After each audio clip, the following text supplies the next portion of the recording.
asalaamaaleykum suñu mbokk internet yi dal leen ak jàmm ci seen plateau spécial comme ni ma leen ko waxee xam ngeen ko ñu ngi fii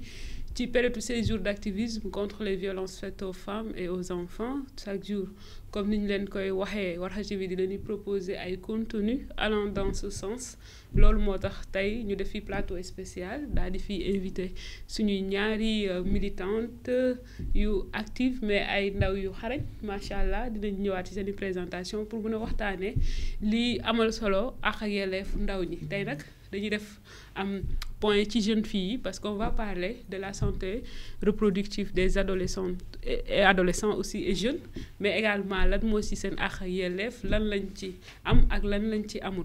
mais comme ni ngeen ko xamee ren le thème de cette année mooy l'activisme pour mettre fin aux violences basées sur le genre donc bala ñuy ñëw ci suñu thème bala ñuy présenter suñuy invité dama leen di bàyyi ngeen seetaan vidéo bi nga xamante ne nii Kadiatou Konaté nekk fële ca Guinée nekk quand même une jeune activiste avec le club des jeunes filles de Guinée qui font beaucoup de belles choses donc moom laa leen di dégtal mu wax ñu moom nu mu gisee thème bi ak selon elle lan mooy activisme laataa ñuy ñëwaat ci plateau bi waxtaan ak suñuy invité. Je suis Kadiatou Konaté, directrice exécutive du club des jeunes filles leaders de Guinée et j'ai 21 ans. Le club des jeunes filles leaders de Guinée est une organisation à but non lucratif qui œuvre pour la promotion et la protection des droits de la jeune fille. C'est aussi un espace très sûr et sécurisé permettant aux jeunes filles de pouvoir jouer pleinement non seulement de leurs droits, mais surtout d'être elles-mêmes des actrices de changement partout et à tout moment. En luttant contre les MGF, en luttant contre les mariages d'enfants, les violences sexuelles et surtout en veillant à promouvoir l'éducation complète à la sexualité pour ne plus faire face au mariage d'enfants et toute autre question qui se pose dans notre société. Alors, pour moi, l'activisme, c'est ce fait de porter la voix des personnes qui en ont besoin. C'est le fait de pouvoir militer pour changer une circonstance. C'est le fait de pouvoir militer pour changer un problème néfaste dans la société. C'est aussi le fait de pouvoir changer avec un pouvoir très défini pour veiller et contribuer à l'amélioration des conditions de vie de nos semblables. Et surtout, en termes de perspective, des questions de VBG en Guinée, il est important de savoir que ces dernières années, même s'il y a énormément de problèmes, il y a quand même des avancées qui sont en train d'être faites en cette matière. Des jeunes filles qui acceptent de plus en plus de briser les tabous, des jeunes filles qui acceptent de plus en plus de porter la voix de d'autres jeunes filles, des femmes qui acceptent de plus en plus d'aller vers la politique, donc de briser la barrière qui existe en politique, surtout s'assurer d'être pleinement dans les instances décisionnelles, mais au-delà des organisations qui essaient tant bien que mal de veiller à ce que les communautés soient impliquées de manière plus approfondie sur les questions dans les instances, mais aussi partout et à tout moment sur les questions qui les concernent de manière plus spécifique. Alors, cet activisme nous permet, avec tous ces élans que nous venons de citer, de changer ces choses. Nous ne pouvons plus être en marge des situations et rester là que revendiquer. L'activisme, c'est amener les gens à contribuer davantage pour changer les choses, pour changer la donne, pour améliorer la donne et surtout veiller à ce que chaque individu puisse jouir pleinement de ses droits, à ce que chaque individu puisse avoir de meilleures conditions de vie et cela quel que soit le domaine d'activisme, que ce soit en ligne, sur le terrain ou autre chose. léegi nag damay daal di nuyu dalal Aïcha Manga nag moom mu ngi nekk parole aux jeunes nekk militante activiste féministe Aïcha na nga def. maa ngi fi Warkha maa ngi lay nuyu di nuyu Khadija di nuyu également ñëpp ñu nga xamante ni ñoom ñuy suivre plateforme Warkha TV di leen jaajëfal bu baax. très bien keneen ki mooy Khadija Sy nekk présidente. BAC créciste nekk itam secrétaire général à OJS Khadijatou kontaan naa si dalal la maa ngi lay nuyu. merci Warkha maa ngi lay fay di kontaan bu baax a baax ci invitation bi di nuyu Aïcha Manga mi nga xamante ne activité boole nañu waaye mën nañ ne léegi ay seex lañu vraiment carrément donc tey ñuy waxtaanee mbirum santé de la reproduction des adolescents et des adolescentes aussi et des jeunes mais également ñuy xool ci ban branche la nekkee ci àq ak yelleef ci naka lañ ko matalee ak nan lañ ko mataleewul waaye laataa loolu Aïcha dama lay bàyyi nga wax ma yow ci lan nga yëngu d'une manière générale yaa ngi wax parole aux jeunes quelles sont les activités que vous faites et oui pour que ñu lay seetaan mën la gën a découvrir. Ah oui, merci Warkha. Au niveau de parole aux jeunes dama def initiative bu tudd la parole aux filles bi nga xam ne c'est de donner la parole jox kàddu gi xale jigéen ñi xale jigéen ñu ndaw adolescents yi pour mën a wax ci li nga xamante ni moom mooy seen àq ak yelleef notamment ci seen yaram en ce qui concerne la santé de la reproduction des adolescents et des jeunes. Et parole aux jeunes également day wax ci lépp lu nga xamante ne moo tourner autour des violences basées sur le genre. D'ailleurs au niveau de parole aux jeunes ma gère tout ce qui est question de filles, tout ce qui est question de violence basée sur le genre. Et également parole aux jeunes donne la parole aux jeunes également yor benn plateforme digitale également di liggéey sur la question des jeunes etc. Et au-delà de ça nekk féministe di mener des combats pour l'émancipation de la femme, des combats pour les droits des femmes, bokk ci collectif des féministes, nekk ci plateforme des féministes du Sénégal également. Et également nekk activiste di wax lépp lu nga xamante ne rek suñu société da koy bañ notamment la question de la santé de la reproduction à de jeunes mu nekk un sujet vraiment tabou et di wax rek ce n'est pas facile di ci waxtaan mais am na solo également ñu ciy wax parce qu'en tant qu'activiste ou féministe on a besoin de porter benn casquette boo xam ne c'est de dire les mots yi nga xamante ne am na problème suñu société et ñu mettre ko ci place publique et maintenant on a un débat ku nekk sotti ci xalaatam ñu jëlee ci également ay jàngat. Effectivement am na solo Khadija ñu bàyyi la nga présenter structure yi nga xam ne ci ngay nekk wax ñu un tout petit peu lan ngeen di def. D'accord Warkha bon déjà je suis la présidente du réseau Bakassi Secret mu nekk benn projet boo xamante ne ñu ngi ko initié woon au niveau de plan international avec plan Suède.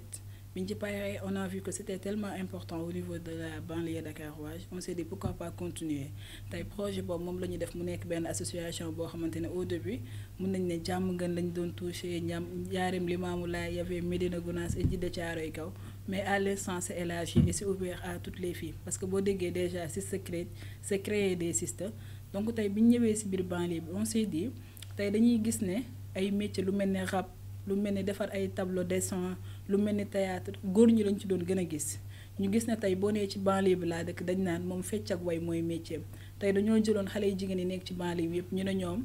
dañuy teel a sëy dañuy teel a bàyyi jàng tey koo ci gis muy organiser ay tour dem ci ay musique ñun ñu ne dañoo ñëw pour dindi loolu donc bépp xale bu jigéen boo xamante ne yaa ngi ci biir banlieue bi dinañ la préparer de telle sorte que soit di nga ñëw bokk ci biir réseau bi mu permettre la li nga xamante ne mooy sa passion moom nga bëgg nga koy def ce qui fait que am na ñoo xamante ne musique la ñuy def ñu ngi studio Tombouctou Matador moo leen di formé am ñoo xamante ne dañuy defar ay tableau peinture muy xeetu métital yi nga xamante ne jigéen ñaa ngi koy dund ko muy grossesse précoce yi di violence yi lépp dañ koy exposé ci ay tableau am na ñoo xamante ne aussi théâtre la ñuy def ci biir théâtre boobu ci la ñuy passé ay messages de sensibilisation yoo xamante ne dina leen permettre ñuy sensibiliser le monde entier donc l'initiative de Bakassi Secret noonu la juddoo tey si loolu lañ nekk ba tey loolu la ñuy continuer di sensibiliser à travers la musique théâtre peinture en même temps dañuy toucher côté média bi yépp xool à chaque fois ñu mel ni yéen ñu ñëw gis leen def ak yéen plateau jàllale ay messages de sensibilisation yoo xamante ne suñuy moroomu jigéen ak muy suñu parents yi yépp dinañ ci mën a jariñu au niveau de là je suis secrétaire générale de l'Alliance des organisations de jeunes du Sénégal ñu gis ne à un moment donné on s'est dit pourquoi pas ne pas rapprocher les leaders politiques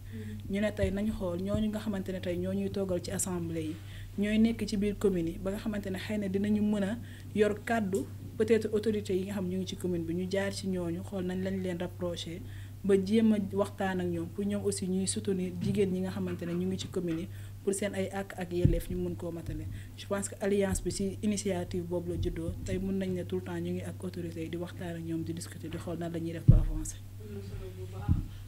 Thème bi di l'activisme Aïcha activisme pour mettre fin aux violences à l'égard des filles et des femmes naka nga gisee thème bi ak yow pour yow ban apport la l'activisme mën a indi ci xeex bi. Oui, l'activisme, je pense que donc mais il y a beaucoup de jeunes activistes au Sénégal qui sont dans le milieu de la société civile, des activistes renommés, connus, ci milieu chaque domaine bu nekk y a des jeunes qui sont vraiment connus et que l'idée est venue en son œuvre parce que souvent on a tendance à dire activisme amul solo. Or activisme amna solo. Le fait que ngay militer, ça te permet et permet aux autres ngeen xam les problèmes réels de la société. Et tey gi un activiste buy wax, je donne l'exemple le plus simple. Si Aïcha se permet de dire, écoutez, l'avortement médicalisé en cas de viol ou d'inceste, c'est important pour les victimes de viol ou d'inceste. Lolo, d'autres personnes mën nañ andi des plans de côté bu nekk et pourtant pour moi c'est quelque chose boo xam ne c'est important. Donc l'activisme pour moi c'est important que nga jël des jeunes, même si ce sont des jeunes qui ne sont pas dans les structures, mais ils sont des activistes dañu engagé en tant que patriote, en tant que jeune bu aimer société et que nga impliqué leen ci programme yi, c'est important aussi ñu mën a diffuser. Et au-delà des activistes également am nañ ay moyens de communication. Les activistes ne s'attendent pas à ce que journal yi wala télé woo leen. Am nañ seen plateforme, am nañ seen rajo je dis rajo am nañ seen compte réseaux sociaux également. Donc plateforme digitale yooyu noonu yu ñu amal ko seen bopp te dañuy jaar di fi diffuser ay information nit ñi di leen suivre. Donc ci nit ñi leen di xool seetaan noonu day leen permettre tey gi message bu ñu mënti dugal en fait dinañ mën a toucher un maximum de personnes. Donc quand tu es activiste am na yenn yoo xam te ne dala warul. Donc tu es tout le temps en train de voir de mettre focus parce que am nga au moins benn public bu lay suivre et yow tey gii li nga war a dugal say compte wala say page daa war a nekk ay faits yu avérés. Nekk ay informations yoo xamante ne yu véritable yu véridique la c'est vérifié et que am nekk ay informations yu important yu nga xamante ne population war nañ ko mën a xam. Donc pour moi l'activisme dañ ko wax souvent di ko wax mais quand même ba tey même ces jeux d'activisme bu jàll aussi c'est la même chose et que c'est important que ñu continuer ci lancer boobu noonu mais que ça ne se limite pas tout simplement ci ces jeux d'activisme yi. Que ça ne se limite pas tout simplement à ces jours parce que chaque jour des femmes sont violentées, chaque jour des filles sont violentées. Donc je pense que pour chaque activiste ou chaque jeune engagé, dorénavant je suis activiste, nga taxaw ci walu mom nonu dootu ñu nek fi sax di xex wala nek fi Warkha TV di wax ci affaire de programme. Effectivement kon boobaa ci leneen la ñuy wax xëy na mën a gën a concentré wu ci lecture bi nga xam ne bëgg nañ ko mais am ñu temps sax lire ndax mbiri nu mu demee. Khadija nan la thème ren bi di inspiré. Bon ni ñuy inspiré yaatu na et que dafa nekk thème boo xamante ne mën nañ ne ñun ñëpp moom lañ doon xaar parce que déjà gis nañ ne violence yu bari na et que tey ku ci ñaata yoon lañ ci wax lan lañ ci def mais à chaque fois on se dit que ne est-ce que réellement on a creusé là où le problème se trouve. Tey chaque jour ñu ngi wax violence chaque jour ONG yaa ngi ñëw partenaire yaa ngi ñëw ñu ngi def lépp lu ñu mën mais chaque jour bu ñu xëyee gis ne jëkkër ji jam na jabaram tey kenn violé nañ ko sànni ko ci àll bi keneen teg nañ ko feneen donc je me dis que ne thème la boo xamante ne war comme ni ko Aïcha waxee nekkul thème boo xam dafa war a yem ci ces jours d'activisme mais thème la boo xamante ne dañ ko war a waxtaanee partout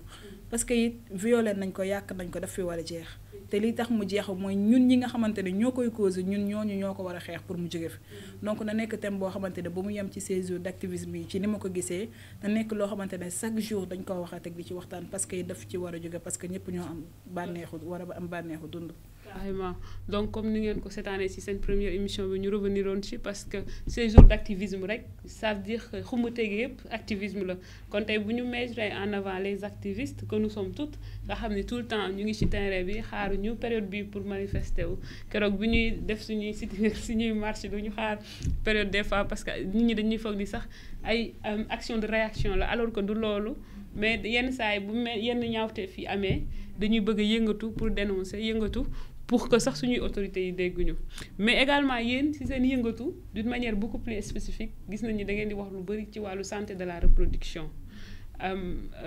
wax nga ko sànq Aïcha da ngay liggéey ci parole des jeunes ci fànn woowu nga gën a féetewu pour yow lan moo tax mu am solo ñu war a créer ay espace wala créer ay émissions pour rek wax ci santé de la reproduction des adolescents et des adolescentes aussi et jeunes aussi. Merci Warkha, c'est parce que suñu société nu mu tëraloo wax naa ko sànq dañu jël question de santé à de jeunes def ko mu tabou. Or gis nañ ci conséquences yi kenn ku ci nekk ci ñu da nga xëy suba teel gis sa benn morom jeune fille bu nga xamante ne war na la lor elle est enceinte danga gis ci koo xamante ne am na problème ci menstruation ci buy gis menstrué danga gis koo xamante ne day perdre confiance en elle. Juste loolu lépp tourner autour de cadre de la sexualité danga gis koo xamante ne également dinañ ko violer du xam yan mécanisme la war a def wala son entourage duñu xam yan mécanisme la ñu war a def danga gis koo xam ne également dina xëy suba ak ngoon elle subit des abus sexuels sans pour autant mu xam ne lii muy dund nii abus sexuel et ce n'est pas normal. loolu moo waral également kuréel ñu taxaw temm bëgg waxtaane li nga xamante ne moom mooy santé sexuelle des adolescents et des jeunes dafa am solo. foog ñu am capacité waxtaane ci ñu am ouverture bi. On dit souvent dañuy bañ jeunes yi suñu genre yi di wax ci affaire de santé sexuelle dañuy tegee de côté dañuy gisee beneen bët or ñun ay jeunes lañ nekk ci réew mi culturellement ancré mais teewul dañu gis loo xamante ne jaaduwul suñu société ñu décider waxtaane ci tey gi l'aspect bi nga xamante ne moom mooy la santé de la reproduction des adolescents et des jeunes dafa bokk également ci tout ce qui est violence basée sur le genre. C'est inclus dans les violences basées sur le genre et tey gi accès à la santé dafa am solo et droit à la santé sax am na donc tout ça ça inclut ci partie boobu noonu te tey gi Sénégal moom moo toog ratifié ci protocole de Maputo wax carrément ci santé amul xàjji amul seen on a des lois discriminatoires au fur de l'émission je dinaa la énumérer loi yi mais da ngay gis jeune boo xamante ne day bëgg information mais du ko am du xam fan la war a jaar ak kan moo ko war a wax fii nga war a dem lii nga war a def tey gii boo nekkee jeune boo xam te ne tu es responsable de tes actes tu es en fait nga am say capacités nga ne man je veux mener une vie sexuellement active mais nga xam les alternatives qu'il faut et c'est important avant de mener une vie sexuellement active quoi qu'on puisse dire nos pères jeunes dañuy làqatu quand même et on enseigne je suis jeune xam naa baax sa li may wax et c'est important que ñu mën a am la bonne information il ne s'agit pas que ñu voiler la face di nëppal ce n'est pas important tey gii lii nga xam ne micro la nga ne lii micro la mu leer ci bopp ndaw gi dafa am solo et tey gii gis nañ fi également lu tourne autour de la santé de la reproduction gis nañ fi les mariages d'enfants gis nañ fi les grossesses précoces les mutilations génitales am na les infections VIH am na plein de problématiques yu nga xamante ne moo tourne autour de la sexualité et pourtant ba tey suñu communauté jugé que dafa war nekk sujet boo xamante ne su waxtaanu néeg la or ci waxtaanu nekk boobu noonu au moins bu ñu fekkoon ne ko ci doon waxtaane sax mu am solo mais duñ ko def waxtaanu nekk duñ ko sax jéem a mimer moo l'exemple le plus simple Aïcha tey gi day gis règle premier guddi règle la mu gis ko mais luñ koy njëkk a wax mooy góor bu la laalee da ngay ëmb c'est quoi góor bu la laalee da ngay ëmb Aïcha génn dem jàng ji école gis ay camarades de classe am nekk ay góor ma gis samay règle ñu bëri nañ foo nañ ëmb ma mais sama prochaine règle mu ñëw ma gis ko ma toog à côté sama copine dama wax expérience sexuelle am mais juste curiosité sopp bëgg xam mais attends je vais tenter l'expérience boo xam te ne amoo benn expérience xamoo ci dara or sa copine di jëg na ko parce que il est allé vers l'information xam na lu muy def xam na bu baax lan moo ko ciy fekk mais Aïcha mi novice xamul dara ci lu mbir bi demee bëgg sopp mu jëlee fa grossesse précoce et même balaa mu fa jëlee grossesse précoce sax mën na fa jaar amee fa infection et tous ces aspects là yu nga xamante ne jeunes yi ñu ngi koy dund et pourtant ñu décidé gis ni jeunes yi ñu ngi am problème bu mu ñu nëppal ko ne non dañu am sutura dañu xool dañuy sàmm jikko yi fii ci Sénégal mais pour moi loolu amul sens. foog ñuy wax affaire ñu toj yeex bi nu mu demee jeunes yi xam lii nee demee chaque jeune am na droit xam kooram nu muy demee ndax ëllëg ñu mën en fait prévention dafa am solo tey gii balaa ngaa nekk fii di naan non garab bi moom mooy faj li prévention d'abord boo defee lii moo la ciy fekk boo bëggee lii am nga solution bi pour moi c'est important ma bàyyi un peu kàddu parce que foofu su ma la déggee dafa mel ni droit à l'information bi la ñuy violer carrément ci relative au santé de la reproduction carrément donc Khadija sujet bu taw la loolu la kii wax loolu la Aïcha wax donc waxtaane ko est-ce que du doon lu difficile yéen ci seen club yi ci seen i réunion wala activités yi ngeen di def non pour man waxtaanee ko nekk lu difficile parce que man lenn laa jàppee lu difficile mooy nga ñàkk waxtaan ak nit ba li koy dal ko loo xamante ne waroon naa war a mun a am la bonne information man loolu laa jàppee lu difficile te tey bu fekkee tey comme ni ko Aïcha di waxee yow yaa ngi jël mbir mi di ko nëbb la ko làq-làqal parce que même xale yi tey gis nga Aïcha wax na ko elles sont sexuellement actives xam mbir mi nag fan lañ koy gëstoo fan lañ koy xamee te yow tey ñu nekk ak yow sans pour autant que tey nga xam ne sax xale bii nii xam na lu bari. Parce que tey man déjà je suis la présidente du club jeune fille au niveau de l'espace ado jeune de Pikine du district de Pikine tey ñun à travers suñu page bi nga xamante ne moom moo nekk sur Facebook dañuy recevoir pas mal de messages yoo xamante ne avec les jeunes filles aussi déplacement yi ñuy def au niveau des écoles au niveau de la commune et tout da nga fay bàyyi sa contact jeune bi da lay woo allô Khadija comment tu vas et elle va te dire que non c'est que man dama doon flirter rek après mais du la wax thème bi jamais ba mu leer mais à chaque fois boo creuser enquête bi rek da ngay xam ne kii da doon jéem a découvrir ndax lan parce que yaayam nee na ko boo jegee góor da ngay ëmb jege na góor ëmbul non day creuser parce que dañuy am benn curiosité boo xamante ne dañuy bëgg a développer lan moo nekk foofu jigéen dafay sàmm boppam mais sàmm boppam ci lan xale boobu xamagul lan mooy ndaw musul dégg baatu ndaw musul dégg ne kat boo sàmmee sa bopp bis boo amee borom kër dinañu xam ne carrément c'est la première fois que ngay soog a def rapport sexuel mais boo ko yemalee ci gën a jigéen dafay sàmm boppam est-ce que moom xelam dina ko may mu développer que ne yow sàmm bii nga koy sàmmloo boppam c'est parce que dafa war a ami borom kër te bis bu ami jee borom kër loolu mooy nekk preuve bi nga xamante ne mooy wane ne moom mu ngi soog a sekk ak góor am na benn virginité boo xamante ne muy ndaw mooy lu war a génn ci moom mais loolu lépp waxoo ko sa doom jigéen day sàmm boppam point ci lan donc xale yi tey manque d'information boobu dafa am fi ñu war a jëlee information bi yenn message yi seen parents yi pour mu jox leen ko dañ koy jël def ko sujet tabou pour ñoom waruñoo prononcer sexualité alors que tout tourne sur la sexualité xale bi ba muy nekk liir ba ni muy màggee dafa am sexualité boo xamante ne moom lay développer donc c'est loolu noonu faaw parents yi comprendre ko ñëpp xam ko ñu xam ne warul nekk tabou bi fekk muy continuer di ko nekk chaque jour bu ñu xëyee dégg ay cas grossesse précoce chaque jour bu ñu xëyee dégg ne kii violé na fi muy góor di jigéen dañuy dem à la découverte. Point boobu c'est important quand même sunu société se fait de sorte que Khadija dañu naan jigéen moo war a téye boppam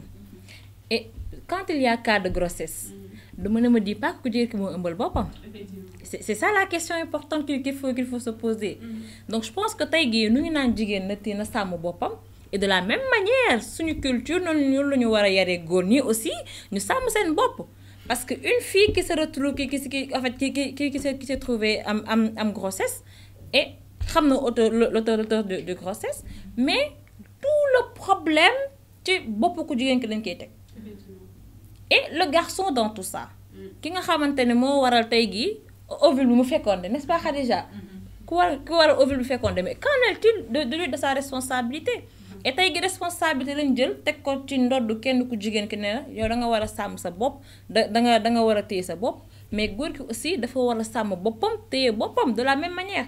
exigence boobu noonu dañ ko war a ancrer def ko suñu société même dans le cadre de l'éducation tu vois l'éducation jigéen moo gën a sévère que éducation góor et tey gii lépp lu nga xamante ne je veux pas exagérer mais lépp lu nga xamante ne mooy mbonte quand même ce n'est pas l'intention de la fille mais de l'auteur qui a fait de la personne bu lay pousser à ce que nga def juste une petite relation amoureuse entre garçon et fille tu vois des petits manigances là qui tournent autour de ça et c'est à la demande du garçon que la fille va obliger d'accepter nangu li nga xamante ne moom la ko góor ki wax ko oh ils oublient que les relations amoureuses c'est consentement point. effectivement wax ngeen fi aspect yu am solo parce que sànq yëkkati naa aspect le fait que droit à l'information la loolu la ñuy violer tey bu ñu ko bëggee gis ci wàllum droit mais également wax ngeen ci mbirum broché ngeen ko sànq mbirum mutilation génitale féminine wax nañ itam ci mbirum découverte boobu ñuy jox fausse information et comment communiquer et que dafa mel ni suñu société ak ni mu tëddee tabou bi dafay favoriser day violer à la limite ce droit là que les jeunes filles ont et que oui en tant que féministe quand on voit la société telle que ni ñu ko tegee daf di société boo xam te ni nii c'est inégal c'est sur la base d'une inégalité boo xam ne nii ñun ñëpp gis nañ ko donc c'est le système encore une fois patriarcal qu'on va convoquer pour dire que li ñuy xaar ci jigéen ñi bokkul ak li ñuy xaar ci góor ñi ku góor ki moom il peut tout faire il peut tout faire mais ku jigéen ki il ne peut rien faire d'ailleurs ci suñu cérémonie yi nga koy wax noonu ci cérémonie ay jànq la ak du jànq loolu ci ku jigéen ki lañ koy xaar duñ ko xaar nullement ci ku góor ki te loolu dafay créer ay problèmes parce que tey ku góor ki bu ñu ko joxee liberté de faire tout ce qu'il veut et que une bonne partie de la sexualité sujet tabou la et que pour mu am les vrais renseignements soit ci peeram yi lay dem wala mu dem ci internet bi te du fa am sax souvent information bi mu war a am donc lui s'il est vecteur par exemple d'un VIH pas VIH mais d'une infection ak lu mu mënti doon mën na ko transmettre yeneen i xale ñuy woy di koy def rek sans pour autant xam ni xam la vraie information donc foofu je pense que am na défi bu rëy bu nga xam ne ñun ñëpp yéen ndaw ñi ak ñun ñi ñëpp war nañ ko relever et puis ñuy teg ci loxo wane ni lii c'est une violation parce que nous avons droit à la santé et aussi droit à l'information mais ba tey ci biir loolu ci parmi les sujets tabous wax nga ko sànq xaw ma Aïcha moo ko wax ci wàllu gestion de l'hygiène menstruelle bëgg naa fa ñu ñëw ci règles yi les règles maanaam baax bi jigéen ñi di baax dafa nekk un sujet boo xam ni man su ma koy xool comme si ça n'existait pas imagine on est plus de la moitié de la population ça va quoi publiquement comme si jamais une femme ne voit xaw na yéen a ngi comprendre li ma bëgg a wax c'est-à-dire ce n'est pas une préoccupation publique imagine aujourd'hui bon exemple laa lay jox il peut y avoir d'autres sujets qui peuvent toucher que les hommes qui sont aussi visibles et aussi présents dans l'espace public mais la gestion les règles ça va quoi chaque ñun ñëpp dañuy def semblant et tout et que foofu période bu xaw a délicat la et que oui xale yu bëri duñu ci am information mais loolu pour yéen quels sont les défis d'abord Khadija avant may ñëw ci Aïcha quels sont les défis parce que loolu pour man la xaw ma j'en parle avec beaucoup de passion mais pour man on doit faire de ça une préoccupation publique quoi xam nga d'habitude buñ koy wax même quand on prononce ça devant les autorités da ngay gis ne dañuy mel ni ñoom sax dañuy am kersa alors que tey man chaque jour dama koy wax man leen yéen ñi nga xamante ne avant ngeen di taxaw peut-être posture bi ngeen taxaw ay parents ngeen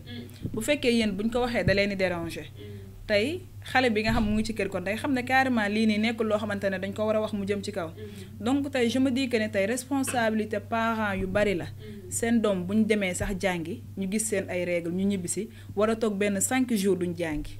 parce que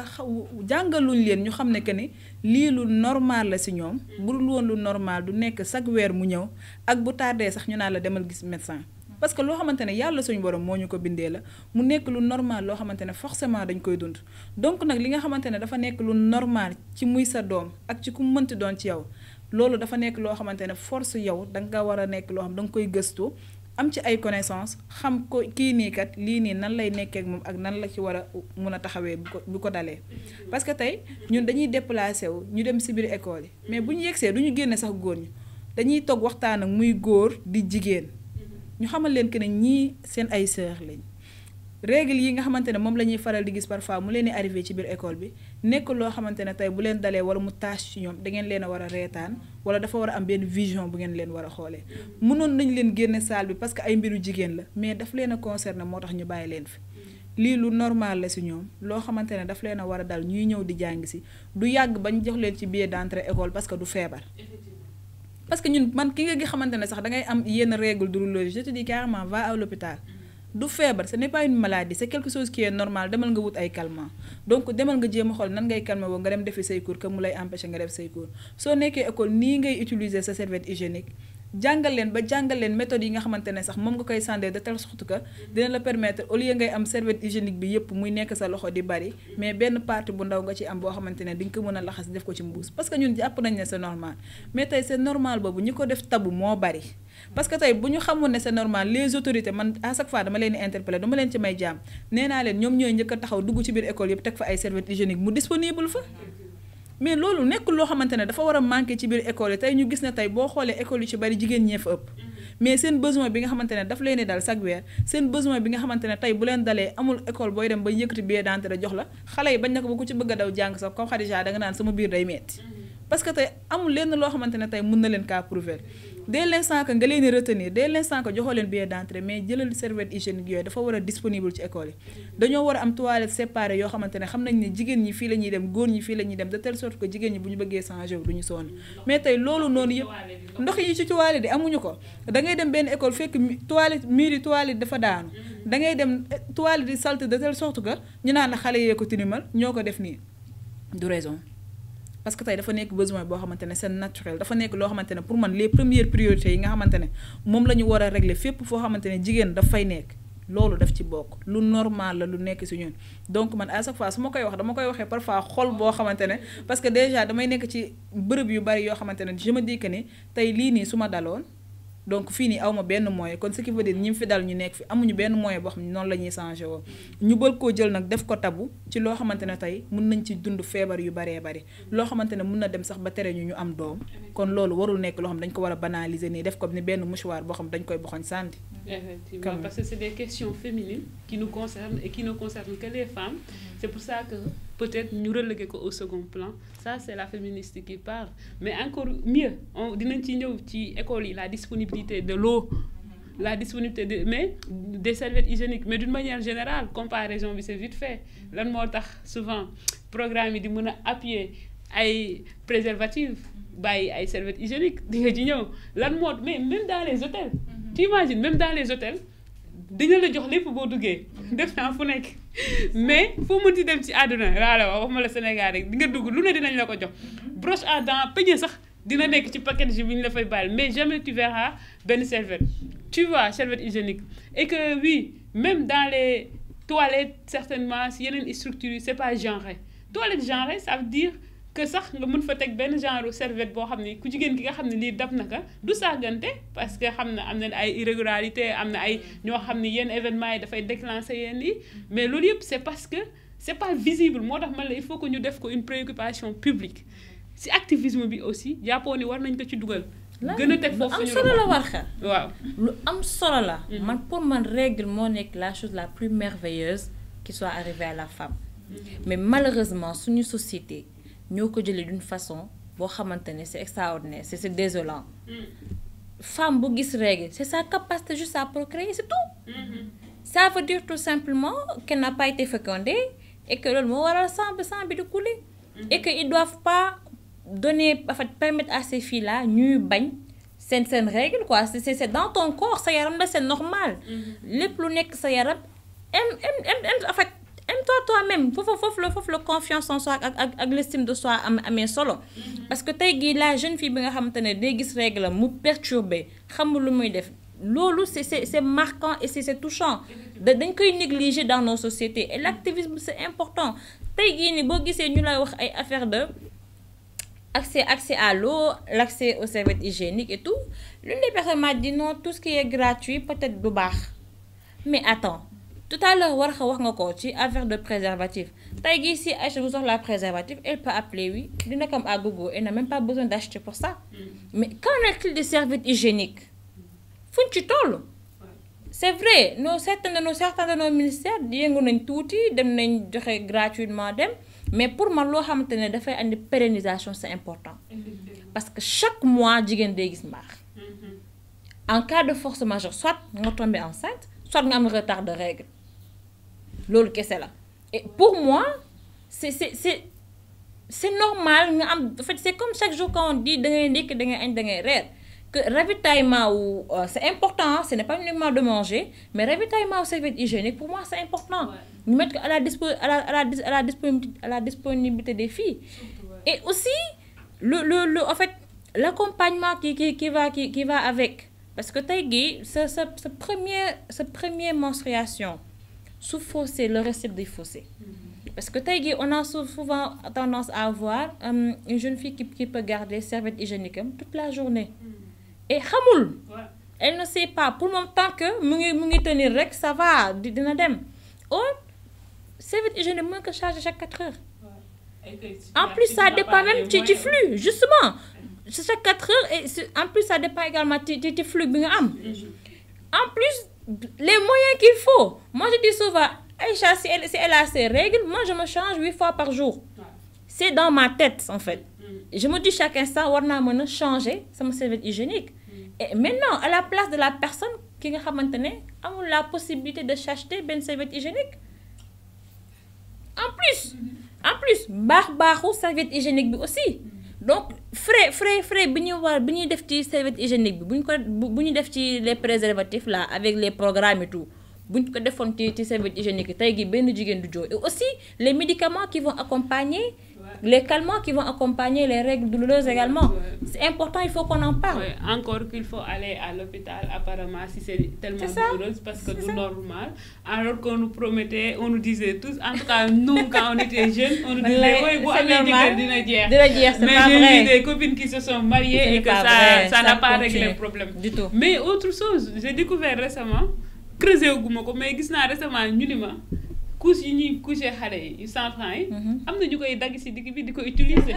bi ma ko déggee de gens revenaient pas mais pour vous dire la précarité des choses parce que aussi boo xoolee serviettes yi ñuy jënd yaa ngi wax waxu qualité xam nga tey am na boo xam ni bas de gamme boo xam ni tey boo ko demee jënd même pas 500 400 xaw ma 300 ñu jaay la paquet bi serviette bi ci boppam boo ko téyee fëgg ko da ngay gis ni poussière bi di génne mais kooku tey dem jënd loolu mënoo ko wax dara xam na ko mais amul les moyens tu peux pas lui dire demal nga jënd boo xam ni nangami 1000 lay jar te am ko tu vois xam nga ni ku dem ba jënd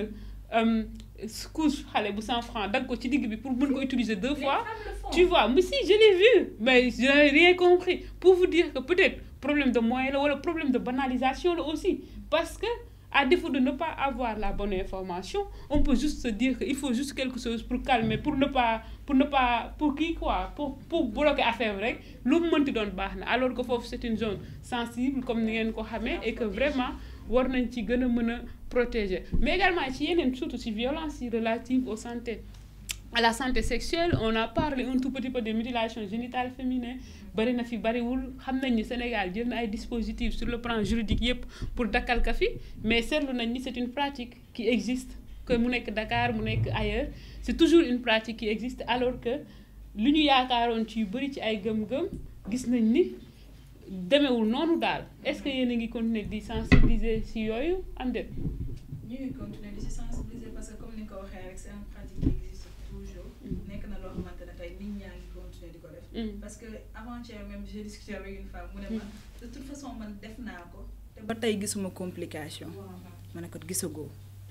ma ne ko neel gisagoo. parce que tey bul ne gisaguma complication rek doo gis complication. et tey kooku noonu li tax mu wax ma ko parce que beneen collègue am moom moo nekk di waxtaan ak moom pour que mu bañ a yóbbu doomam.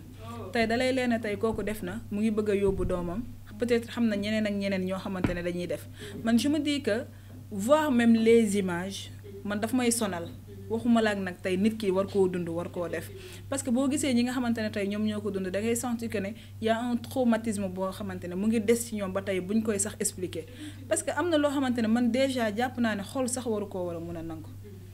xol waru ko war a mun a nangu waxuma la ak nag risques yi nga xamante ne ñoom ñoo ci nekk mais tey da ngay gis ne tey ñu ci bari ñu ngi làkk seen doom yi ba tey y avait des cas yoo xamante ne signalé woon nañ ko temps yi passé au niveau de Pikine koo xamante ne tey mu ngi tëj ay doomam pare woon pour ñu exciser leen tey imagine tey ay cas la yoo xamante ne du ñu mës cee noppi parce que ñun fi ñu dëkk sax xam nañ ne carrément mu ngi fa nekk di am luy suñu problème kay mooy dañoo découvrir gul exact ba mën a jàpp nit ki mais man moom je le dis toujours am na loo xamante ne moom dafay lore non man loolu duma ci mbokkoo ak nit mais nag ki nga xamante ne moo ngi gis ñuy exciser ay xale ki nga xamante ne xam na ne diw mii moo ngi def lii nga ko ciy far di ko ci suivre man jàpp naa ne kooku mooy criminel bi kooku mooy ki nga xamante ne tey moom moo amul xol kooku mooy ki nga xamante ne tey moo xaarul boppam ci doon yaay wala mu doon nit koo xamante ne peut-être yaakaar na ëllëg nit ki am tey benn sensation bu émotionnelle boo xamante ne dina ko exprimer parce que am na loo xamante ne boo koy gis xam ko te yow ñemewoo koo dénoncer rek yow jàpp naa ne man yow yaay auteur bi nga xamante ne yaa gën a soxor kon donc na nekk loo xamante ne nekk loo xam dañ ko war a noppil nit ñi tey ñu bari ñu ngi ko xam toogaale si du ñu signaler ñi koy def yaakaar ne ñu ngi protéger ñooñu fekk ñu ngi lor xale yi y a des conséquences yoo xamante ne tey buñ la koy wan sax loo dëgër doo mën a am benn retenue bi parce que man j'ai vu les images avec UNICEF mais jour boobu noonu man je peux dire que pendant 2 jours quand je pense je me dis que non attends déjà bi ma ci gën a marqué mooy femme bi nga xamante ne dem na bay accoucher ñuy seen bopp xale bi mais mënuñu sax indi xale bi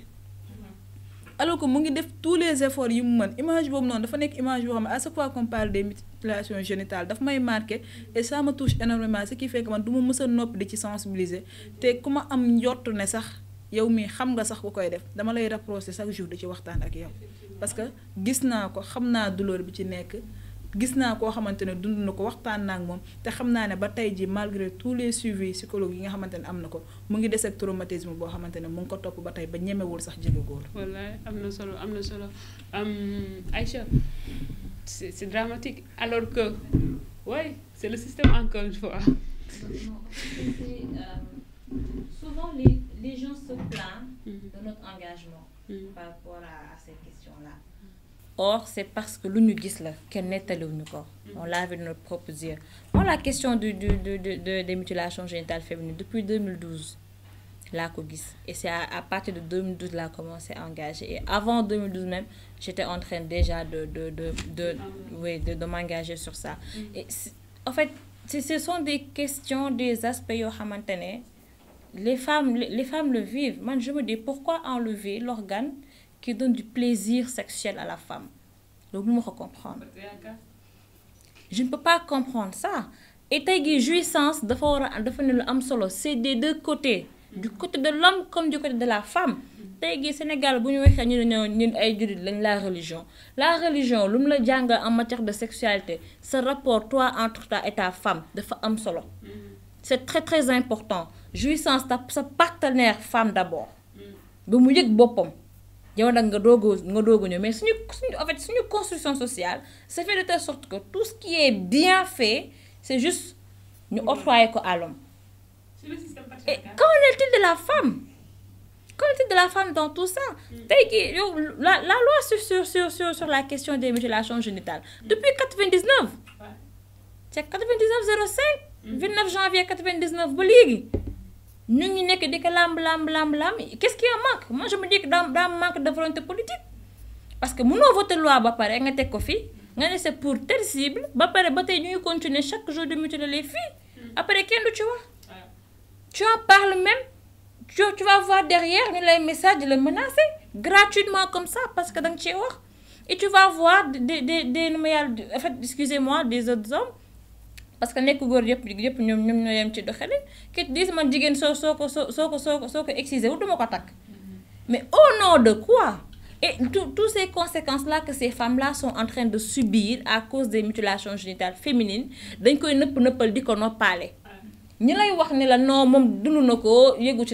suis désolée, je côtoie des copines, des filles, des amis, elles ont été mutilées.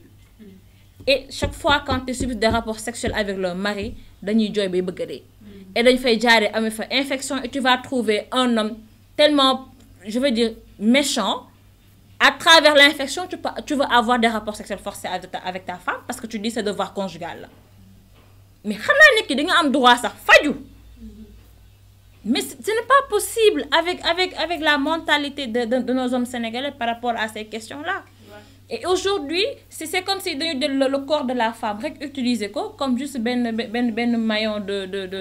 je sais pas, def ben marché, loi neex dag, loi neex dindi, wala loi neex autorisé,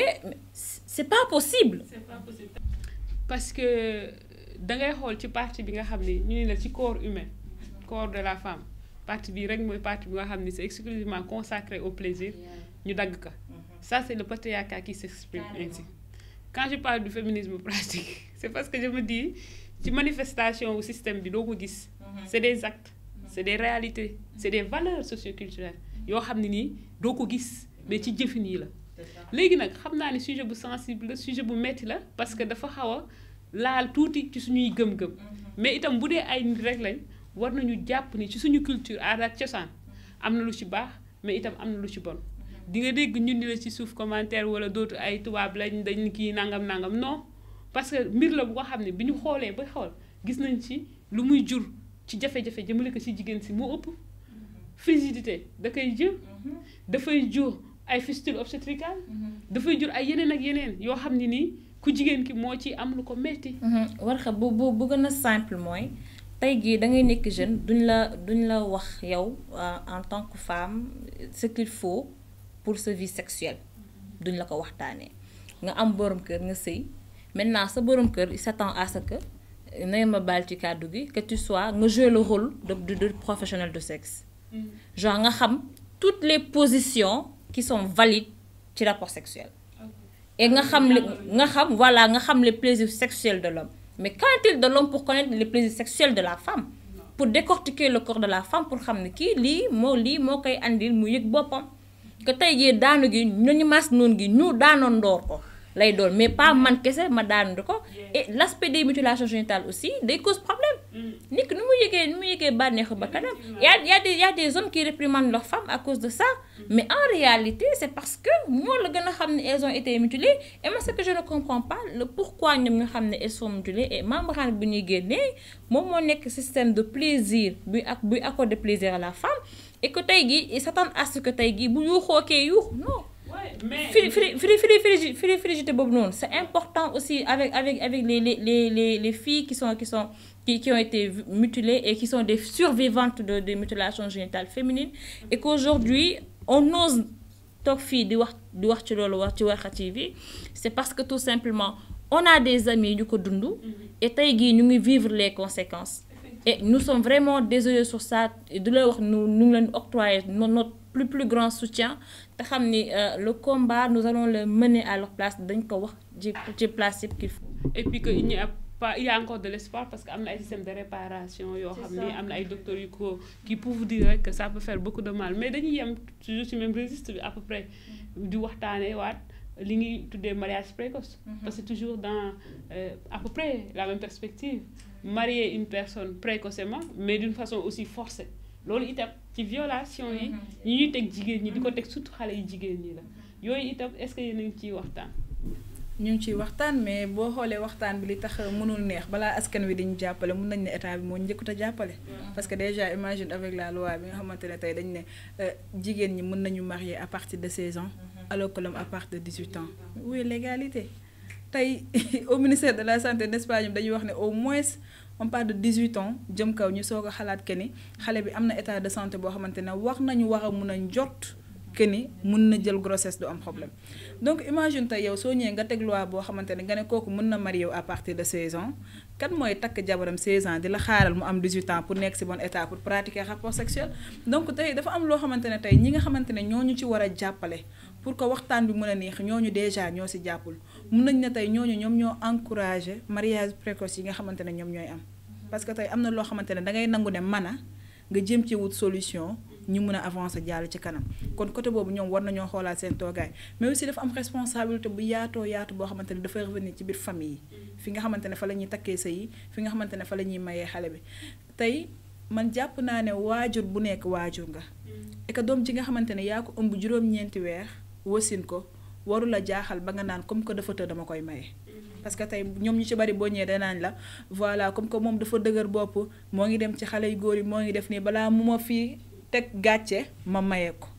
mais loolu fuite de responsabilité la tey yow yaa ngi daw say responsabilité yi nga xamante ne moo la warloo ak sa doom nga jur sa doom jéemoo koo munal dara ba tolloog moom foo xamante ne danga naan comme que tëna ma comme que tëna la jubbanti ko yow mi nga xamante ne yaa ko jur boo ko mënul jubbanti bul xaal keneen jubbanti la ko mais tey ñun dañoo yor benn parent bi yenn waxuma parent yëpp tey am na parents yoo xam ku ci mel ni sama bos déjà presque 20 et quelque mu naan la toogal ba heure bu la neex kooku du moom moo lay maye ci ay 18 ans kii tey du parents yëpp mais tey am na parents yoo xamante ne bu leen xale xawee jaaxal tuuti solution boobu lañ lay wutal te loolu moo fi war a jeex nañ xalaat nañ wax mais la pauvreté boobu nga xalaat ay projet ci say doom gis nga man je me dis que ne jaay café sax pour man mën na laa yóbbu fenn mais tey bu fekkee yow tey sa doom moo ngi toog nga ne nekk nañ ci pauvreté jéem moo xool initiative ban nga mën a def yow parent bi wala ban nga mën a defal sa doom pour ngeen nekk ci benn situation bi mais ci même bu say jéem moom pauvreté bi boobu lay gën a metti boo mayee sa doom ndax pauvreté tey certes yaa ngi koy may benn millionnaire est-ce que yaa ngi xalaat ne un jour viendra mun a divorcer ak kooku est-ce que yaa ngi xalaat kooku malgré ses millions est-ce que pare na pour defal ko moom tey yow war xam mun nga yor sa benn 10 000 francs partagé ñu ko man ak Aïcha yor benn 1 million boo xamante ne parewul pour may ñu ci mais man ma nekk ak yow moo ma gënal ma nekk ak Aïcha su booba donc tey ñoom dañuy gis ne diw yor na te nag suñu xale yu góor yi macha allah dañoo jàmbaare ba nga xamante ne bu ñuy génn ak yow noonu lu ne lañ lay defal duñ la bàyyil dara yow loo joxoon ñu dagg parce que gis nga ne ku la bëgg moom lu baax rek la lay wan ku la bëgg dina la wan ne man maa fi gën ñëpp mais nañ xaar bis bu la takkee ana fan lay mujj tey la plupart yi nga xam ñooy accéléré wu ñu maye leen ci ay mariage précoce déjà dañuy am problème yu bari mooy dañuy am problème santé am problème tey ñoom déjà seen yar pareegul kooku nan lay yaree xale seen éducation jeexagul kooku bu demee biir kër bi muy sëy ban éducation ana lan la fay yóbbu amu ko donc kooku yaa ngi koy creuser ay problème donc dafa am problème yu baree yoo xamante ne ñu ngi ci biir de telle sorte que parents yi duñ ko bàyyi xel xale boobu mooy dem vite fait mu am ay infection xale boobu mooy dem avortement yu bari mu mujjee fan ci stérile xale boobu moom mooy dem ba nga xamante ne parfois même dafay amee traumatisme ñu ne sëy na yàgg na commencé naa màgget sans jeune def na ne mais nañ teg ay initiative man sama papa à chaque fois daf ma doon wax naan sa jëkkër bi de bu la fekkee nga am nekk ci situation bu bien mu leer na ko ne tey jii bu salaire am tardé nga fayal ko facture ndox wala nga fayal ko facture courant yaakaar naa kooku moom moo la gën a mën a bàyyi xel kooku moo la gën a mën a fonk ki nga xamante ne moo ngi xëy ci benn salaire 50 000 am bu muy am chaque weer mu xalaat ne war na la cee defar war na cee fay courant war na cee fay ndox war na cee def war na cee def bu yàggee boo deful nak yow yaay nekk problème te dafay énervé et dès l'instant que j'ai compris ça avant may am sama bac j'ai lancé mon propre business tey dem naa ba yor sa loo xam macha allah maa ngi sant yàlla de telle sorte que xam naa ne tey góor gu ma mënti sëyal waxuma ne dinaa la assurer sa lépp de waaye boo ma defaloo di sant yàlla mën naa defal sama bopp parce que tàmm nga ko mais tey au lieu que ñu jàngal loolu seen doom yi war leen yoon bi nga xamante ne ëllëg bu ñu marié woo ko góor defal leen bañ leen a defal dañuy dem dañuy préférer ne comme tënga nañ la maye. léegi Sénégal boo xee ñu ne xale yi ñoo teel a bëgg góor ñoo teel a def ni mais xale yi bi ñuy bëgg góor parents yi nañ leen tegaat ci yoon nañ leen indiwaat bi nag du mooy ñun de suñuy jamono non ñoom seen ay jamono passé na sens bi ñu amoon seen biir kër yi muy am bàjjen tante lépp di yar ci biir kër gi sens boobu xale yi amuñu ko toi et moi lay doon bu bàjjen nekkee ci biir kër gi di la yara sama doom nga ne ko kaat yaruwoo ba yaraate wala tey situation yi commencé problème yi di continuer donc tey xale yi sens bi ñoom seen jamono sens bi ñu amoon ñëpp di leen yar xale yi amuñu ko mais nañ jël seen ay responsabilité nañ trouver ay stratégie yoo xamante ne dinañ communiquer ak seen doom yi ñun si suñu biir espace yi da ngay gis góor boo xam ne day ñëw ne la papa laa mais damaa soxla ay information soit sama doom bu jigéen lan laa war a mën a def ci moom ci hygiène menstruelle am lan laa war a mën a waxtaan ak moom ci li nga xamante ne moom mooy tax ba nga xamante ne bu demee ci beneen góor yan information la góor ñi di jox xale jigéen ñi yoo xamante ne dinaa ko mën a jiital samay nopp doom man des fois damay recevoir parents yu mel noonu surtout en plus ay góor ñu dagg seen liggéey ñëw di la laaj d'habitude yan information ngeen di dégg que ne góor ñi dañ koy jox jigéen ñoo mën see teel a tàggat sama doomu jigéen balaa ñu koy wax parce que da ngay gis xale bu góor boo xam dina la miinal boppam teg fa relation boo xamante ne la buñ ko sikkul sama biir day metti soo ma fi bàyyee damay dee cause grossesse yu bari noonu lay demee boo leen laajee ñu la non dañ doon flirter après mu ne ma soo ma bàyyee nii soo demee mën naa dee fii ma tëdd wala sama biir bi day metti wala def sama nekk parce que xam na ne xale bi bëgg na ko xale bi dem su metti joxe boppam après lim ciy daj yëpp mu ñëw ci moom kan la du man wala bu jëlee ay responsabilités bu amee doom bu ko ngéntee pare na ci donc yooyu problème yëpp parents yi nañ ko teg ñu jël seen ay responsable ñu xalaat ay projet pour xale yi ñu jéem a jëm ci kanam. effectivement Aïcha moom gën na creuser ci mariage précoce mais yow ci mariage forcé jël nit forcé ko mariage. suñu cas récemment bi rek de suicide ci mariage forcé bi c'est am nañ oui ak Sédhiou di rendre hommage à toutes les personnes yi nga xamante ne ñoom ñoo eu à vivre à subir cette situation et di wax ni rek ce n'est pas du tout normal tey nit balaa nga koy mën a maye au moins na fekk mu am consentement dafa am solo l'aspect consentement bi munoo tëb rek nga ñëw nit ki ne ko diw laa lay may te kii ngay sëy par la force yow nit ki nga koy proposer est-ce que yow xam nga ni véritablement jikko nit kooku noonu et peu importe les problèmes yu ci am la plupart du temps les parents dañu jàpp ni puisque yow yaa bañoon dès le début problème bi donc ci yow la jógee or la personne da ciy jaaree quand même di def ces petits magouilles en bas et ce n'est pas normal dañu lay wax non teel a may gi dafa am solo jox la li ngërëm say en fait duma comprendre parent mënoo jël sa doom du ko école nga ne na jàng ba pare nga xëy un beau jour nga forcé ko ne ko non kii ngay sëy par la force dama la may nga sëy danga âgé waxtu wi nii bi nga toll te doomu tante diw jur na fi ñetti doom yaa ngi fii ba léegi toog pour moi dañu war a bàyyi xale yi jigéen ñi ñu am le choix de décider par rapport ak ku ñuy sëyal daa am solo nit ki nga bëgg rek nga mën a muñal koo bëggul mënoo kaa muñal c'est pas possible nit kuñ la forcé sëy bu ñu forcé ak sëy bi nga xamante ne yaa ko jël sa coobare ngeen bëggante ne yéen ñaaw vous avez décidé de vivre en amour sincère loolu je ne crois pas mu am problème et il y a combien de cas de divorce au niveau de tribunal bëri na fi et les gens sont étonnés de voir les cas de divorce et duñu xool derrière ce qui se cache derrière wala ils vont te dire non temps yi xëy jigéen dañu bëri ci bande touche bi et tout je suis désolée mais bande touche boobu noonu la ma ko créé suñu société moo créé banc de touche boobu noonu. tey jii la personne Khadija wax na ko il va faire semblant devant tes parents il va faire semblant devant tes amis d'être l'homme le plus parfait au monde. ba tey jii bu sikk amee duñ ko gis ci ko jigéen ki mais duñ ko gis ci ko góor ki mais ci ko jigéen ki dañ koy jéem a xool non doxe nu mu doxe ne la wala non dafa demoon activité wala non lu mu soloon la wala non dafa dangaam wala non dafa jaari moom rek mën a en fait c'est autant de choses yi nga xamante ne dañ koy jéem a trouver creuser des solutions yu nga xamante ne je pense que buñ ko tegee ci ko jigéen ki ay faute la defoom jigéen nu xelam nu ween sa génnoon la xelam sa génn je suis désolée loolu ça n'existe pas. Ça n'existe pas et aujourd'hui mënoo am doom jur ko ba pare nga koy forcer ci benn waxambaane boo xamante ne xamoo ko amaana xam ko mais mënoo xam jikko nit ki réellement et famille bu mu dem aussi mu war a adapter ak réalité de ces personnes là et nos mariages ici au Sénégal dafa métti compliqué mariage au Sénégal rek ngay sëy di sëy kër gi yëpp muus bi si kër gi sax da ngay sëy da nga koy sëy tu es obligé de prendre soin de non c'est la réalité. Tu es obligé de prendre soin ci muus bu ci kër gi waxuma la des petits enfants qui pensent que am nañ droit yow ci sa sëy ñoom ñoo la ëpp kàddu sax ci biir maison yi or sëy ci diine jigéen ki la ak ku góor ki punto keneen raxu si keneen ku ci boole moo ci boole boppam wala nga gis culturellement ñu jël cër naan waaw dañuy xool kilifa yi amuñu droit ci sëy ñaari nit lu dul maye leen nit ki foo ko mayee affaire yi fa la jeexee. Maintenant, le mariage là, mayante, voilà. Genre. Justement, c'est ça. Non, c'est important. Décision bo xamantene ñaar ndaw ku nekk am consentement d'accord ni ñom ñoy uniru pas yi ñew ni comme que da ngeen bëgg ko ñu lañ di may. C'est tout. Mais quand t'as forcé sa doom mu andi la tay gi mom njariñul doomam. Nous, au Sénégal, qu'est-ce qui nous fait dire que nous sommes une future présidente de la République? Ouais. Donc, c'est autant de choses que vraiment, c'est des violences que les femmes subissent dans notre société et c'est important aussi de nous faire. Amna solo Aïcha li ngeen fi wax lépp amna solo surtout par rapport ak aspect bobu fànn yu bari na ci li ñu mëna wax sur des violences faites aux filles particulièrement au Sénégal mais xamna ni temps bi liñ ci déssé barétul mais wax ngeen fi lu am solo surtout par rapport ak mariage précoce nga xamni xalé yi duñu développer et tout souvent ko xamni ni man na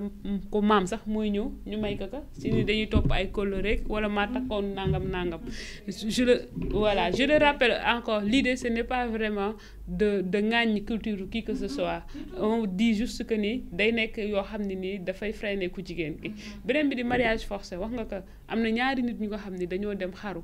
ndaxte ñooñu tolloon nañ ci position bu nga xam ni nee nañ ni ñàkk sama bakkan moo ma gënal sëy ki ñu ma bëgg a may te je pense que mariage toog fonder une famille war ci jur ay doom comme ni nga ko doon waxee éduquer leen yar leen loolu dafay laaj consentement loolu dafay laaj teewlu mais loolu dafay laaj bëgg-bëgg ndax foo xam ne nii da nga fay dem ñu naan la muñal donte que ni loolu sax beneen débat la si est-ce que dañu war a bootaale muñal ak tout parce que man je me dis souvent bu fekkee ni si li ma nekkee nii moo gën a neex la est-ce que du ngeen ma bàyyi fii mais je pense que loolu beneen débat la mais li am solo mooy bu dee dañu naan la muñal kon le minimum mooy nga am sa consentement mooy le minimum mooy nga pare être prête à dem muñi parce que am nga fa lu la neex parce que kañ lay booleel bëgg nga ko tànn nga ko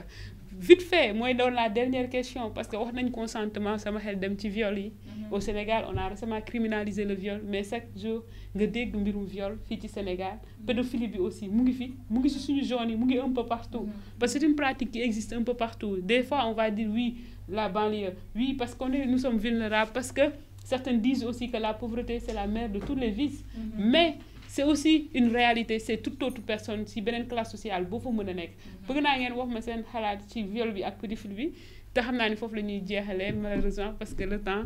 bi ñu joxoon dafa mel ni li ci des bareetul Khadija naka nga jàngatee fréquence viol yi pédophilie bi donte que ni criminalisé nañ ko ci Sénégal. ndëppal bi ëpp rek. effectivement ndëppal bi ëpp rek. parce que man je me dis que ne dès l'instant que certaines personnes disent que loi bi criminalisé ko est-ce que mu ngi dox si mu ngi dox. parce que man j'ai eu à parler avec certaines personnes yoo xamante ne nee naa leen est-ce que ñu ngi tëj nit ñi. parce que man affaire yi cas yi parfois dañ may dépasser mais carrément dañ lay wax que ne ñu ngi tëj mais c'est juste dañoo nekk di enrôler dossiers yi nga xamante ne moo jiitu woon moom la ñuy jël par benn parfois na peut-être yu mujj yi laalaguñ ko xëy na peut-être loolu mooy indil ñenn ñi yaakaar est-ce que loi baa ngi dox mais loi baa ngi dox moo ngi fi mais problème bi mooy li tax ma ne nëppal bi rek ma commencé fa tey da ngay gis ñoo xamante ne dañuy am des cas de viol yu baree yi ngay gis soit dañ naan dëkkandoo bi la wala soit ñu ne frère bi la wala tey soit ñu ne moog yaay ji bokk nañu nàngam wala sama wujju doomam la sama lii léegi tey c'est dans la famille soo demee nga boole ñu ne la waaw yaa tëj doomu jàmbur yaa def lii yow yaa tas famille bi yow yaa def nàngam mais et la fille dans tout ça tey ki nga xamante ne tey moom la ñu violé mu am traumatisme ki nga xamante ne moom la ñu violé yàqal ko àddinaam tey ki nga xamante ne teg nañ ko loo xamante ne daf koy topp toute sa vie ki nga xamante ne tey bu amul suivi bu dëgër mën na fa jaaree bañ góor ba faaw mais tey kooku est-ce que ñu ngi koy xalaat ki nga xamante ne tey mën na génn société bi am benn image boo xamante ne moom lañ koy xoolee parce que Sénégal lañ nekk luñ la wax tey buñ la nee buñ la ko wax suba daa fekk ne waraguñ laa kaa rek mais buñ la waree kaa non dañ lay kaa xooluñu tey ban souffrance lay def ci biir nit ki harcèlement dañ ko mën de telle sorte que yow parfois même tu te dis que ne ñii est-ce que ay nit lañ wala est-ce que xalaat nañ ne ëllëg lii mën na leen dal wala est-ce que mën na dal ko leen jege calculer wuñu loolu dès l'instant que tey man Khadija gis naa benn problème jamais ma xalaat ne problème bii nii suba mun na ma dal wala mun na dal ku ma jege non dama koy jël vie wu jàmbur exposé ko wax ci lu ma neex xalaatuma ban souffrance lay def ci kooku xalaatuma tey kooku noonu loolu ma koy wax fu mu jëm léegi yow mii yaay yow mii papa yow mii mag nga gis loolu noonu yëpp nga ne tey dama koy nëppal duma ko boole parce que su ma ko boolee mën nañ ko tëj 10 ans mën nañ ko def lii mais est-ce que kooku bi mu koy def xalaatoon na xale bi mais ku la xalaatul bu ko xalaat ki nga xamante ne xalaatul ne kii lii bu ma ko defee dama koy lor non bu ko xalaat parce que tey am na loo xamante ne boo ko bàyyilee nit ki rek keneen bàyyil ko nit keneen bàyyilaat ko nit ñu dem defi ji ko ñeneen parce que dañuy xam ne lii du dem fenn tey aussi mën nañ ne d'une part aussi les mécanismes de signalement dafa nekk loo xamante ni dafa des parce que man tey damay recevoir des cas de viol yoo xamante ne da ngay gis koo xam dañ koy violer mu ñëw direct ci yow balaa nga ko yóbbu fi nga ko war a yóbbu nga laaj ko ana yére yi mu ne la non sang naa ko parce que mënuma ko woon génnee noonu mais tey boo sangee ba mu set wicc ana preuve déjà yaa ngi commencé di tas yenn preuve yoo xamante ne c'est des preuves très importantes muy yére bi nga xamante ne moom la xale bi soloon muy consultation bi nga xamante ne moom la ñu war a dem defal ko hôpital pour mu am certificat médical bi les traces de sperme yooyu noonu yëpp tey les mécanismes de signalement dafa des tey la plupart des gens yi nga xamante ne dañ koy subir tey imagine ki nga xamante ne doomam subir na viol mu war a daw gaaw hôpital wala mu war a daw police ñu def constat bindal ko tey benn papier pour bu demee district mu bañ a fay wala soit mu njëkkee district war a fay benn 10 000 francs ñu defaral ko papier bi nga xamante ne après bu demee police moom lay wane processus boobu noonu am na ñu ko xamul dañuy bëgg a wëndeelu daw si ñëw ci espace bi Khadija mënul jël prélèvement yooyu mënu ko faj mais parce que amuñu les informations tey boo xoolee sur tous les problématiques yi nga xamante ne ñu ngi fay dund disons que c'est la manque d'information bi nga xam moo war a jàllul parce que tey man benn Khadija bu ma sañoon chaque jour damay toog ci biir espace bi nit ñi di ñëw ma leen di jox information mais d'une part aussi j'ai des responsabilités mënuma xëy ci benn bërëb xëy toog fa suba ba ngoon après su may ñëw ci bërëb boobu damay paas su may ñibbi damay paas bërëb boobu parfois su ma fa toogaa damay soxla crédit damay soxla connexion damay am yére yu may sol di fa ñëw su ma ñibbee peut-être am na yeneen ak yeneen yu ma war donc du xëy chaque jour ci bërëb boobu di fa toog moo ma koy may donc ñun ñëpp tey dañoo am ci ay responsabilité dañoo am suñu ay diplôme dañoo nekk di yëngu ci ay projets yu bari ñun ñi nga xam ñooy nekk ci espace yooyu donc boo ñu fa bëggee teg nii toog di ñu seetaan certes c'est bien bon partenaire ñëw defal la équiper la et tout ça mais it bu la fa bàyyee noonu la plupart looloo tax espace yi ak yenn centre yi du am continuité parce que jeunes yi au début dañuy actif di fa toog parce que mbir mu bees moom ñëpp ko bëgg mais day dem ba am fu muy toll foo xamante ne ku ci nekk da ngay am ci looy nekk ku ci nekk say occupation daf lay tënk bu ko defee ñu ne non espace jeunes yi occupé wuñ ko defuñu ko nii fekk ne jeunes yi bëgg nañ ko occupé jeunes yi bëgg nañ joxe information bi mais amuñu fa sens bi nga moom lañu fa nekkee donc tey loolu noonu yëpp tey boo ko boolee dafay nekk ay problèmes yi nga xamante ne mun na dolli problème ci biir gox bi parce que tey nit ñi information yi ñu war a am duñ ko am mun nga gis koo xam ne day am cas de viol du xam yan mooy mécanisme de signalement yi du xam fan lay yóbbu xale bi dafay bëgg a toog sang ko comme ça toog benn 1 mois 2 mois ñëw na la sama doom diw daf ko violé woon man daal xool naa ba xool damaa mais boo ñëwee boole tamit y a des preuves yoo xam dafay des certes enquête yaa ngi fi parce que mun nañ la may d'ici 10 ans nga signalé boo signalé dañuy topp enquête te man jàpp si benn trace de téléphone rek boo xamante ne sax effectué nañ ko léegi juge yi mën nañ la cee jàpp jamais ñu rejeté demande yi kon donc je me dis juste que ne même ñi nga xamante ne violé woon nañ leen te tey amatuñu yenn preuve yi soit amatuñu yére yi amuñu woon certificat médical ak yu baree bare n'empêche que bu mu doon raison boo xamante ne bu mu leen teree dem signaler nañ dem ñu boole ñu xam ne tey toog bi ñu toog noppiwaale bi ñu koy noppiwaale moom moo indi tey ñuy dégg ne rey naa diw et à chaque fois bu ñu déggee ne diw violé nañ ko rey nañ ko diw xaru na parce que dañ ko violé ñoom ci seen jëm boobu fu ñu toog nañ jàpp ne ay responsable lañ. Et que les survivantes ne sont jamais responsables de li leen arrivé et que nous sommes toujours avec elles ne sont pas seules. Et aussi que oui, le viol moom c'est un traumatisme boo xam ne c'est à vie et que c'est vrai que mesure d'accompagnement yi ci war yépp ñun jëluñu ko suñu réew jëlu ko donc toujours peine lañ ciy waxee toujours métit lañ ciy waxee parce que xam nañ ni ci ñun ci ñenn ci ñun ci ñu jege ci ñu xam ci ñuy ñëw ci ñun duñu jug di dund li ni mel comme injustice wante foo koy waxee ndax tamit suñu wax waxu culture du viol dinañ wax waxu ñun suñu population nu ñuy déggee viol première vue on te dit loo fa defoon loo fa soli woon loo fa waxi woon et que oui c'est ça information bi war nañ ko def mais également Aïcha war nañ gën a góorgóorlu ba muy dal quoi ba mu dakk. C'est toujours la question du viol, toujours toutes ces questions-là qui empêchent quand même l'évolution de la femme, qui empêchent l'évolution de la jeune fille. La question du viol, c'est très dur. Ouais. C'est très dur. Et c'est bien que Warka, tu as eu à un peu soulager les victimes de viol. Juste leur dire, quel que soit Alpha, elles ne sont jamais celles qui ont causé le viol. Qu'on les croit tout le temps. Heure où nous avons des cas de viol, nous les soutenons, nous les croyons. Et ce n'est pas évident que Taïgi, Khadija Warnoko, par rapport au cas de viol, nous avons recensé. Et même ce que je ne supporte pas dans tout ça, ils te disent le temps de la justice n'est pas le temps de l'homme. Ce n'est pas normal que Taïgi, quand tu es victime de viol, yoon war naa mën a trancher ci loolu que tey jii boo demee ut sa certificat médical avec la gendarmerie que ñu wane carrément c'est un cas de viol boo demee au niveau de la justice war nañ mën a taxaw carrément topp cas bi ba mu mat au moins rien que nga xam au moins sa bourreau def nañ ko peine de tel à 5 ans wala def nañ ko peine de 10 ans ou de 20 ans arrangé wul dara mais ça soulage un peu dans ta tête. Et vraiment, j'aurais aimé taïgi, si je suis déconnecté sur Google, je tapé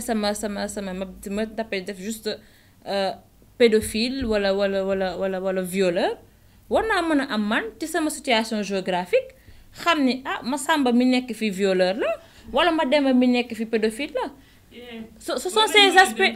justement, ce sont des aspects nga xamantene ça permet quand même nous savons la tête des violeurs. La femme qui subit le viol, mais qu'en est-il du bourreau? Oui, c'est ça. Et ce qui m'énerve dans tout ça, moi,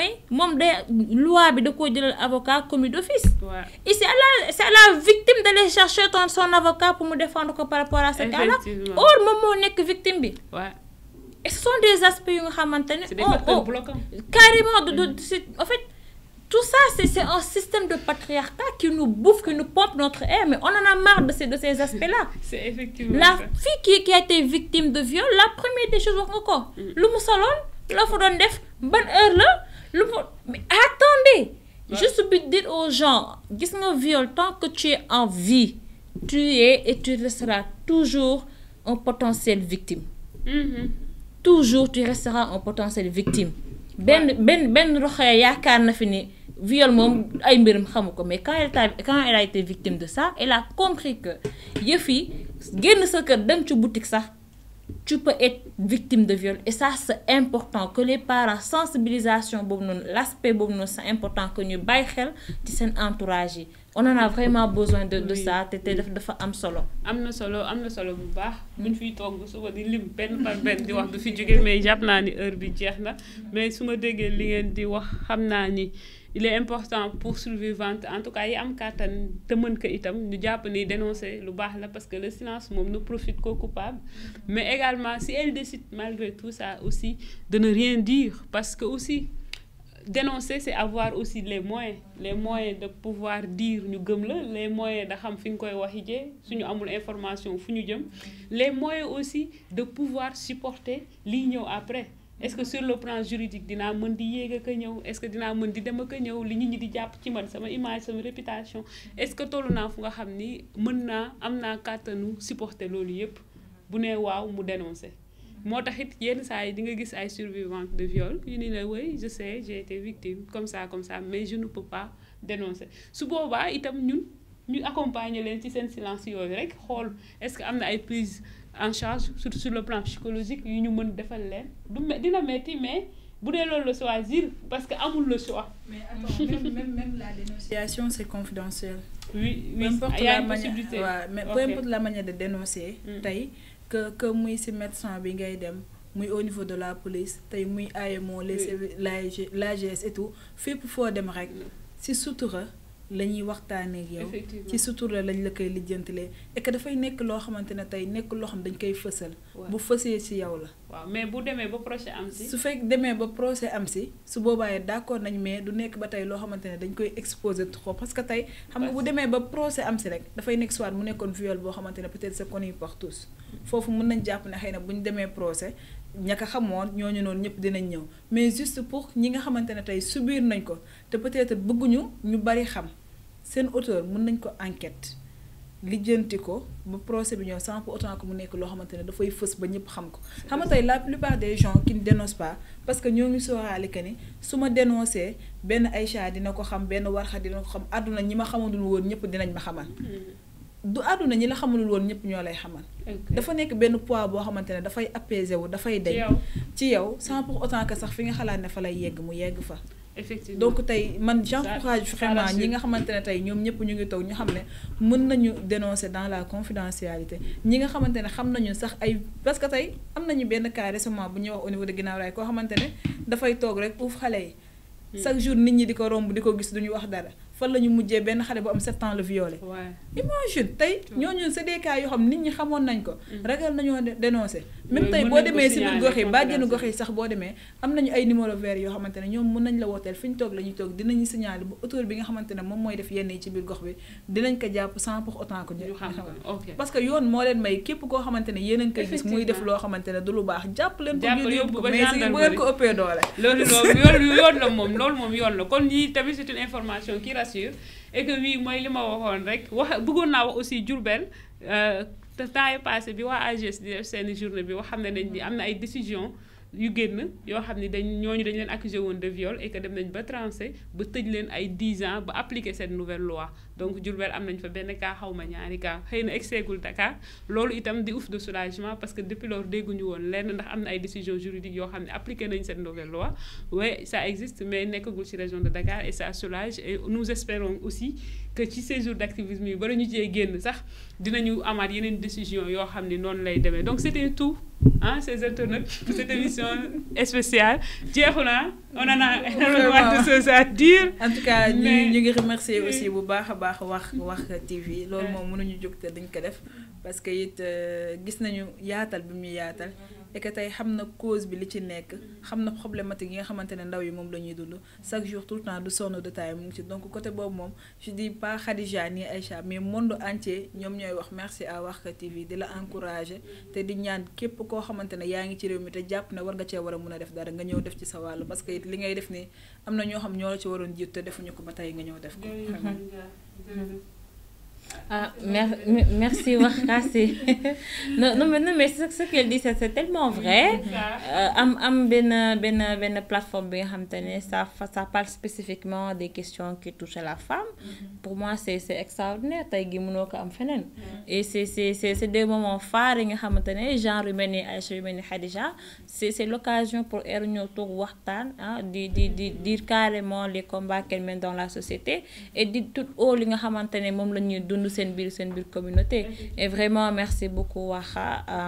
pour l'invitation également pour l'implication ca kaw ca kanam merci beaucoup maa leen di remercier aussi seen disponibilité seen engagement et tout et que samay rakk ngeen je suis très fière de vous et puis oui si on voit nga am ay rakk yu mel ni yu xarañ ni machallah là on est rassuré on se dit waouh on est plus oui ça va quoi relève bi mu ngi fii et que oui machallah ci engagement bi di leen ñaanal yàlla rek ngeen gën a jëm ca kanam gën a taxaw et que oui c'est pas évident mais inchallah ça va venir donc rendez-vous très prochainement avec beneen numéro